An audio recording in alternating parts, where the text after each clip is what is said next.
So mga kadugoy, yan, dito kami sa likod ng bahay sa Alcala, Pangasinan. Ito yung bahay nila Auntie Susan. At ito may mga halaman dito sa likod. May puno. Ang lalaki ng mga magic fruit oh. Grabe. Oh, parang nyog. Ha? Oo nga, yan, ang dami sa baba oh. Napakalalaki oh, kasi laki ng nyog.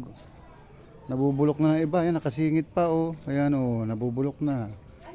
Sa dami ng bunga, hindi na pinapansin hanggang sa masira. Ayun, naipit na isa oh. Talagang halos nasisira na yung mga bunga sa dami. Oh, grabe. Dapat pala to, mabenta na to.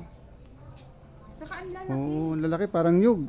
Buko, sobrang dami, walang kumukuha. Ayun oh, karami-rami oh. Sa sobrang dami, hinahayaan na lang hanggang sa mabulok, parang wala na lang, bunga ng bunga. Oh, bunga ng bunga. Yan, mga yan oh. Bunga sila ng bunga pero wala namang bumibili. Ayan oh, oh, ayan oh. Oh. Tingnan ba, dami ng bunga na yan. Ayan, magic fruit, gamot yan pero pinaprocess pa yan para maging gamot. Ayan oh, oh. Ilang puno yan? 3, 4 dito.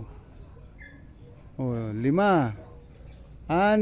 Ayan oh, oh, ayan. 6 na puno, grabe. Yun, pinakamarami yung kanina, nauna.